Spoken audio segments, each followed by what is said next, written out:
Yeah. When it comes to business, it's probably, me and Andrew talked a lot about this because that's the area I'm most fascinated by, kind of digging into how you built your wealth, your empire. First, who makes those decisions, or is it just joint? It's joint, and I come up with some ideas and he comes up with some ideas. I don't want to say, in terms of business, how much we earn or exactly what it is we do, because I don't know how much Andrew gave away, and I don't know how much. I'll tell you, he gave away a fair bit. I didn't ask how much you earn. Yeah. We did dig into the university numbers, how many students you have, how much they pay per month. So we got the numbers there. I can't remember what they were, but he said those. We talked about, obviously, PancakeSwap, how much money you guys made there, Bitcoin. We talked about the meme coins as well, MAGA and all those. Yes. But that's about it. You talk about, you guys have cafes, real estate as, to preserve wealth more than create wealth. Absolutely. So that's kind of where we left. I'm not sure if there's anything left. We didn't go about your past. There's all the other businesses you've done in the past. That's the past. I'm more curious what you have now. And you've talked about this already in the early days. Kind of some of it got you in trouble. No, perfectly fine. And I'm happy to talk about that. If you want to talk about my webcam studio, I'm more than happy to discuss that. Well, okay, so cool. World.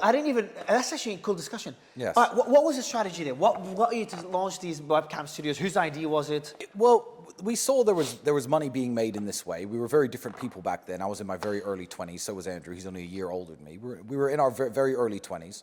And we're not from a privileged background. We're not from, a wealthy family. And we saw money was being made this way. So we started a webcam studio, essentially. We had models online talking to, people on the internet and stripping. It's basically an online strip club.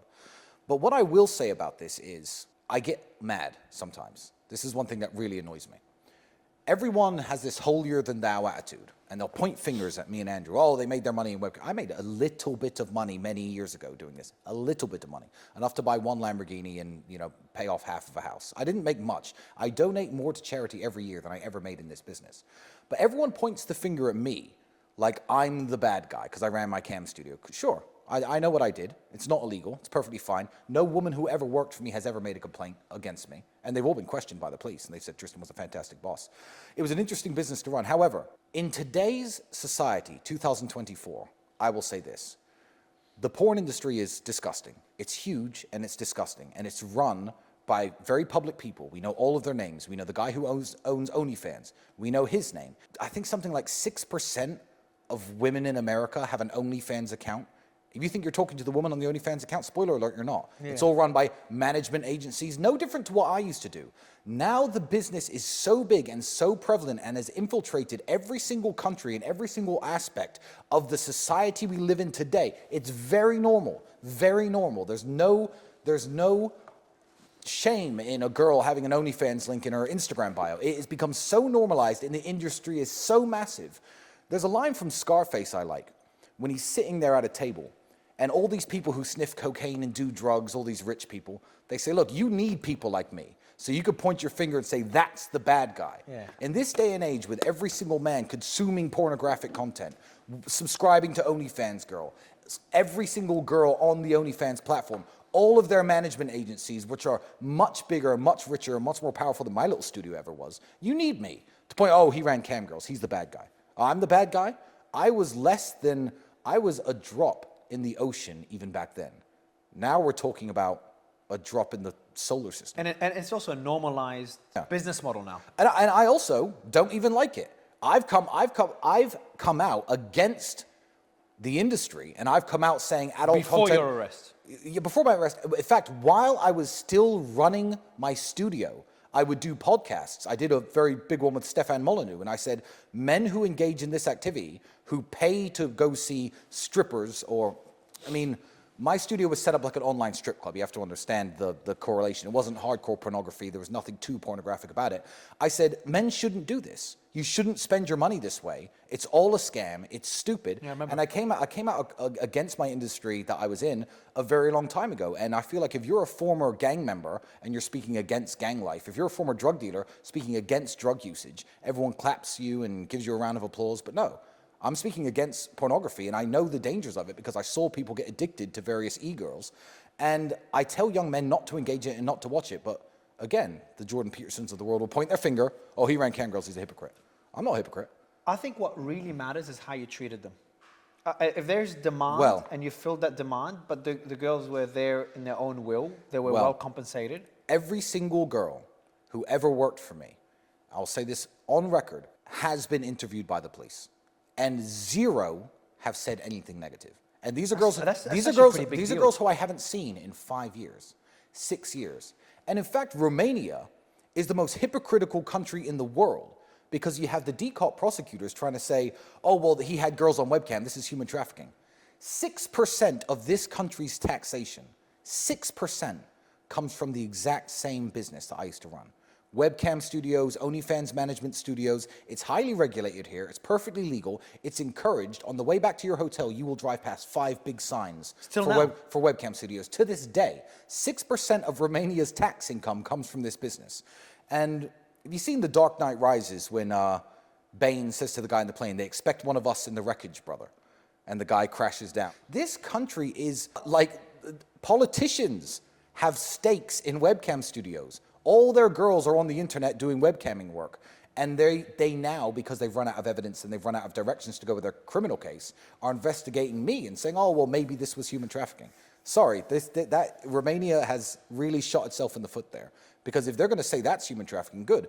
Arrest all your politicians, arrest about probably 20,000 women who are in this country working that job, arrest all the studio owners, arrest every single body who gave them their license. It's frankly a big joke. How much... So by the way, I understand the model, because it blew up. After the crypto market in the last cycle collapsed, it blew up. Everyone, all these crypto entrepreneurs wanted to find the next thing.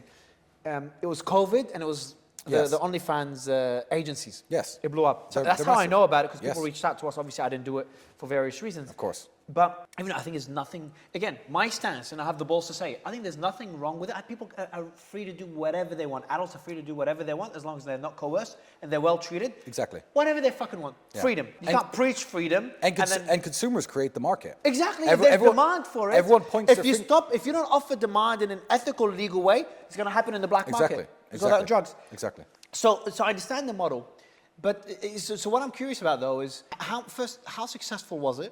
I'm not sure what you can share, revenue-wise, I could tell you exact margins. Financials. Me and Andrew probably made $20,000 to $30,000, maybe $20,000 to $40,000 a month profit. When all is said and done, it's not that much at all.